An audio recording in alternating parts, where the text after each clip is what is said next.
കായംകുളത്തെ സ്കൂട്ടറിൽ കടത്തിക്കൊണ്ടുവന്ന 24 കുപ്പി മദ്യവുമായി 58കാരനെ excise arrest ചെയ്തു. രാമപുരം സ്വദേശി രാജീവനെയാണ് അറസ്റ്റ് ചെയ്തത്. ക്രിസ്മസ് ന്യൂ ഇയർ തെരഞ്ഞെടുപ്പ് സ്പെഷ്യൽ ഡ്രൈവുമായി ബന്ധപ്പെട്ട് കൃഷ്ണപുരം ചിറക്കടവും ഭാഗത്ത് നടത്തിയ പരിശോധനയിലാണ് രാജീവൻ പിടിയിലായത്.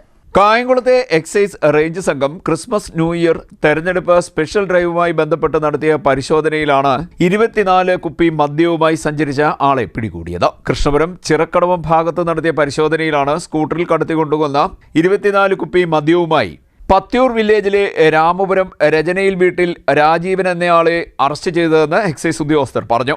ഇയാളിൽ നിന്നും 500 ml കൊള്ളുന്ന 24 കുപ്പി മദ്യമാണ് പിടികൂടിയത്. മദ്യം കടത്താൻ ഉപയോഗിച്ച സ്കൂട്ടറും കസ്റ്റഡിയിലെടുത്തു. തെരഞ്ഞെടുപ്പുമായി ബന്ധപ്പെട്ട് 2 ദിവസം മദ്യശാലകൾ അടഞ്ഞുകിടക്കുന്നതിനാൽ ഇയാൾ വൻതോതിൽ വിൽപ്പനയ്ക്കായി മദ്യം സ്റ്റോക്ക് ചെയ്യാൻ സാധ്യതയുണ്ട് എന്ന രഹസ്യവിവരം ലഭിച്ചതിന്റെ അടിസ്ഥാനത്തിൽ എക്സൈസ് നിരീക്ഷണത്തിലായിരുന്നു. വീടിന്റെ പല ഭാഗത്തും പരിശോധനയ്ക്ക് എത്തുന്നവരെ നിരീക്ഷിക്കുന്നതിനായി ആളിനെ നിർത്തി മദ്യവിൽപ്പന നടത്തിയിരുന്നതിനാൽ ഇയാളെ പിടികൂടുക ബുദ്ധിമുട്ടായിരുന്നുവെന്നും ഇയാൾ മുൻ അബ്കാരി കേസുകളിൽ പ്രതിയാണെന്നും എക്സൈസ് ഉദ്യോഗസ്ഥർ പറഞ്ഞു.